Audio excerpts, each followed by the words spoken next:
Looks like I'm talking about the rinnegan today.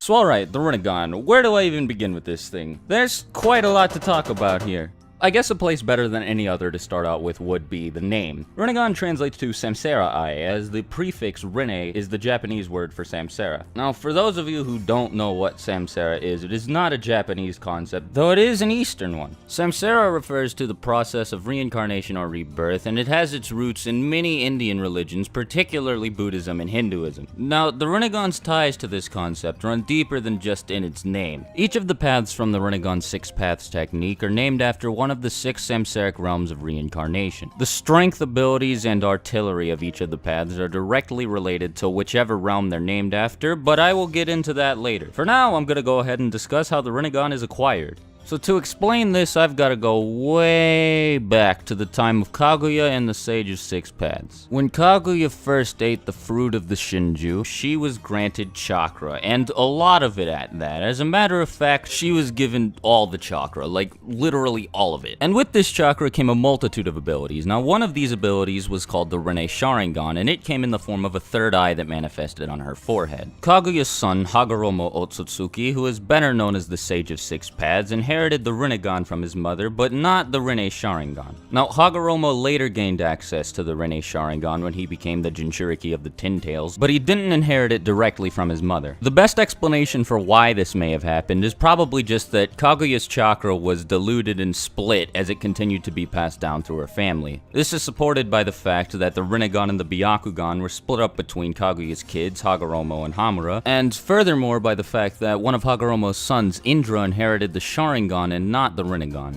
Anyway, this finally brings me to the actual process of acquiring the rinnegan. Now, there are multiple methods of gaining the rinnegan, but they're all really difficult. So the first method is to eat the fruit of the Shinju tree. However, that's impossible, since the Shinju tree merged with Kaguya and became the Tin Tails before being split into 9 separate tailed beasts who were eventually sealed into 9 different people. The second method is to be directly approached by the Sage of 6 Paths and receive the yin half of his chakra, but, well, that's not gonna happen for most people. Another known way to acquire the rinnegan is to recreate the chakra of the Sage of 6 Paths, and it's possible to do this by merging the chakra of his 2 sons, Indra and Ashura. Since the respective chakras of Indra and Ashura have reincarnated into various people throughout the history of the Naruto universe, it's also possible to awaken the rinnegan by merging the chakras of 2 of Indra and Ashura's reincarnates. It is worth noting, however, that the results will not be immediate, as when Maru Uchiha did this by combining his chakra with Hashirama Senju's, it took a good few decades for his rinnegan to actually awaken. Also, acquiring the rinnegan might require you to have the Sharingan as a prerequisite, since it's implied a couple times throughout the series that the rinnegan is the successor to the Sharingan.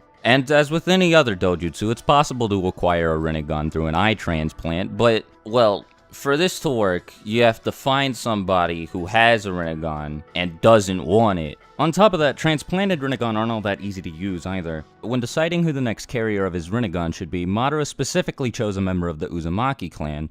And this is important because Uzumaki are touted as some of the most durable, tenacious people out there, and they also have a notably high amount of chakra.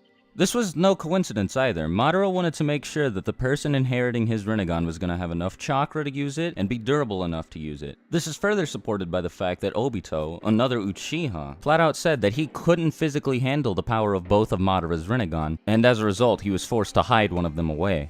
So yeah, getting the rinnegan isn't very easy at all. However, for anyone who can manage to obtain the rinnegan, it's well worth going through all the trouble to do it. The rinnegan is incredibly powerful. Some of the rinnegan's lesser abilities include the ability to see chakra, the ability to create black chakra receivers that can transmit chakra and even control people, and Nagato even showed the ability to master all ninjutsu that he was taught, covering all 5 basic nature transformations and yang release. Oh yeah, and keep in mind, Nagato was just 10 years old when he did this. But without question, the most powerful technique that the rinnegan provides is the 6 Paths technique. And now, calling this a technique isn't really accurate, because the 6 Paths technique is more like a family of techniques than an individual one. Now, as you'd expect with a name like the 6 Paths technique, there are 6 different branches which all of the abilities granted by the technique are categorized under. These branches are more properly referred to as paths, and each of them are named after one of the 6 samsaric realms of reincarnation, as I mentioned at the beginning of the video. These 6 paths include include the Diva Path, the Asura Path, the Human Path, the Animal Path, the Preta Path, and the Naraka Path.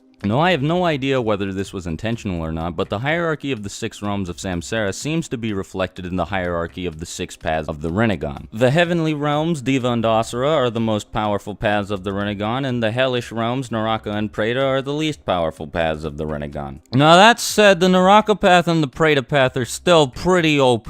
The Naraka path grants a rinnegan wielder the ability to summon the King of Hell, and with the King of Hell, the summoner can interrogate others and restore injuries. Like most aspects of the rinnegan, the Naraka path is influenced heavily by Eastern mythology, as Naraka is pretty much the Hindu equivalent of Hell, and in Naraka resides a lovely fellow by the name of Yama. Now, Yama is the King of Hell, or the Lord of Justice, and people are brought before him to explain their sins so he can think of a proper punishment for them. Now, if the person brought before Yama lies to him, he will rip out their tongue as a form of punishment. This is pretty much exactly what the King of Hell does in the series. If the Naraka path asks a person a question and they refuse to answer or lie to him, the King of Hell will rip out their tongue and effectively kill them immediately. The King of Hell also has the ability to heal any injuries of a body he ingests. Now, while putting your body inside of this thing's mouth is probably pretty intimidating, there's no need to worry because he flawlessly heals all injuries. Like, you could go in with a distorted body missing an arm and a leg and you would come out just fine. The Preta path is capable of absorbing and thereby nullifying ninjutsu in any form. As a result, it is often used for long-range defense, but it can be used for taijutsu blitzing since the Preta path allows for chakra absorption through physical contact with another person. The ability to absorb chakra is likely influenced by the Preta creatures native to the Preta realm in Buddhism. Preta are humanoids that suffer from a perpetual feeling of hunger and thirst that they will never be able to satisfy, and Naruto could have very easily symbolized this in the form of the Preta path's constant hunger for chakra.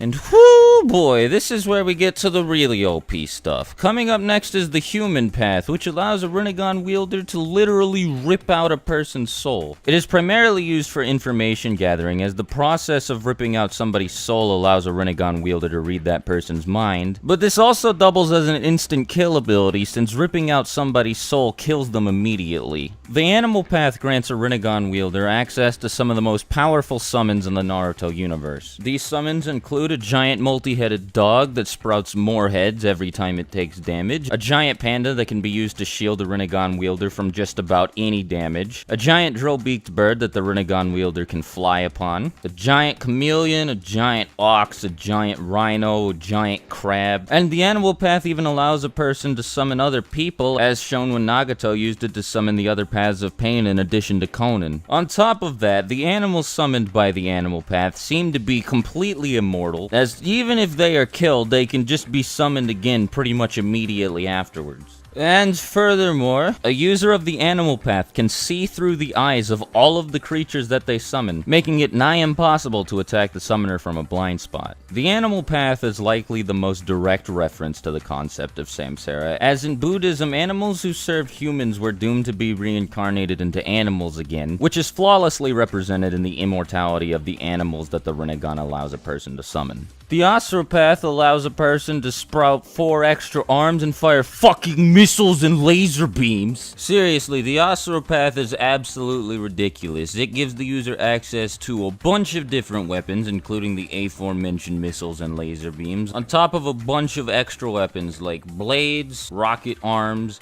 jet propulsion, and a bunch of other stuff. Additionally, the Asura Path grants the user the ability to sprout 2 extra faces, which of course increases that user's field of vision by quite a bit. The Asura Path takes inspiration from both Buddhism and Hinduism, as its 3-headed, 6-armed appearance is a reference to a common depiction of Asura in Buddhism, and the Asura people in Hinduism had an ability called Astra that allowed them to use magical equivalents to modern-day missiles and such. Among the 6 paths, the one that is inarguably the most powerful is the Diva Path, which grants a rinnegan wielder control over attractive and repulsive forces. This control comes in the form of 3 main techniques: Shinra Tensei, Bansho Tenin, and Chibaku Tensei. Shinra Tensei is the manifestation of the rinnegan's ability to manipulate repulsive forces and is an omnidirectional wave of force that pushes things back with a variable amount of range and power. The size and destructive capacity of a Shinra Tensei wave are directly proportional to the amount of chakra poured into it. While the exact scope of the possible size and strength of the Shinra Tensei isn't known, Nagato has made the technique into everything from a small barrier that lightly pushes enemies away to a catastrophic wave of force capable of destroying all of Konoha. The only downside to Shinra Tensei is that users must wait at least 5 seconds between uses, so it can't be used repeatedly. This cooldown timer will be even longer with more chakra-intensive uses of Shinra Tensei as well, but nonetheless, the technique remains an indispensable asset for both offense and defense. Bansho Tenin is the complete polar opposite of Shinra Tensei. It is a unidirectional wave of force that pulls people and objects toward the user as opposed to pushing them away from them. Now, I don't know what the exact range of the technique is, but I do know that it can be used to attract multiple targets at once. Additionally, it has the same 5-second cooldown timer as Shinra Tensei does, and I don't think it's possible to increase this timer since Bansho Tenin has a static power and range. The next ability, Chibaku Tensei, is easily the most powerful ability granted by the rinnegan. Like Bansho Tenin, it makes use of the rinnegan's ability to control attractive forces, but on a completely different scale. The technique allows the user to create a black gravity sphere that they can release into the air freely. Once they do, everything nearby, with the exception of the user of the technique, will be pulled into the gravity sphere, which includes people, objects, pieces of the planet. This will continue to happen until enough is clung on to the black gravity sphere, which will eventually result in the creation of a small planetoid. Characters with the chakra of the Sage of Six Paths have shown the ability to create more than one gravity sphere at once. When Madara did this, he used it to create multiple planetoids that he immediately dropped on Naruto and Sasuke during their battle. And when Sasuke did it, he used it to seal all 9-tailed beasts inside of the planetoids created by Chibaku Tensei.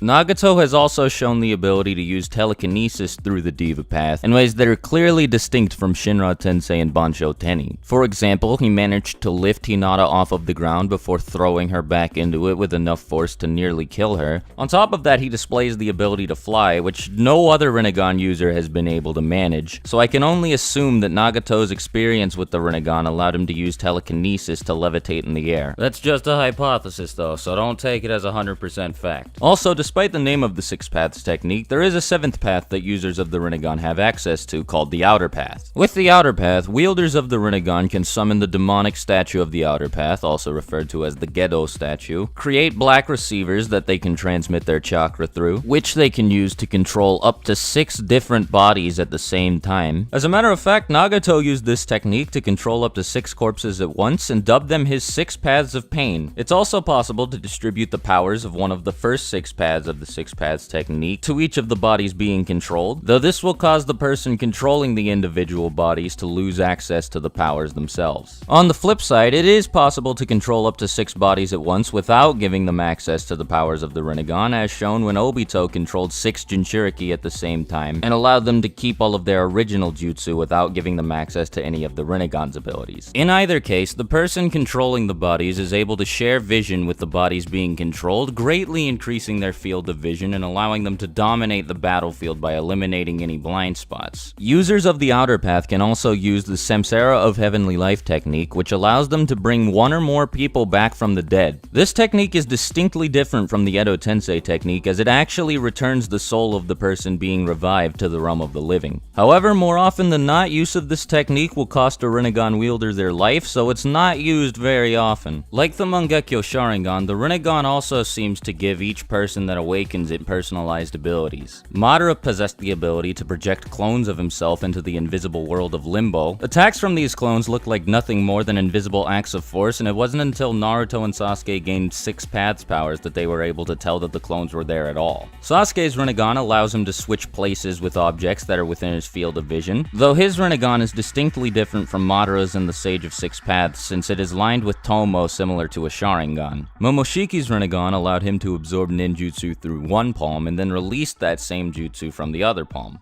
I'm not sure what the abilities of Hagoromo or Kaguya were, as they were never shown, but I'm sure they were probably pretty cool. Speaking of Kaguya, as I mentioned earlier, when she ate the fruit of the Shinju tree, she was given access to the Rinne Sharingan, and I still haven't explained what the Rinne Sharingan is. Well, it's actually surprisingly just like what you'd expect. Just a blend between the Rinnegan and the Sharingan. It has the visual prowess of the Sharingan and the abilities of the Rinnegan. There is one key ability that the Rinne Sharingan gives a person access to, and that is the ability to cast the Infinite Tsukuyomi on the moon. Since it is reflected on the moon, the Infinite Tsukuyomi is a genjutsu that will trap everybody across the planet inside of it. The only way to resist it is to have a Rinnegan yourself, but considering how hard I explained it is to acquire one, that probably won't be an issue for somebody casting the Infinite Tsukuyomi. And aside from that, there really isn't anything else to talk about. I think I've covered pretty much everything. There is the matter of how certain Rinnegan look different from others, but I mean, there's not really much to discuss there. Sasuke's has Tomo, Madara's and the Sage of Six Paths are just purple, Momoshiki's is red, but that's about all there is to say about it. So,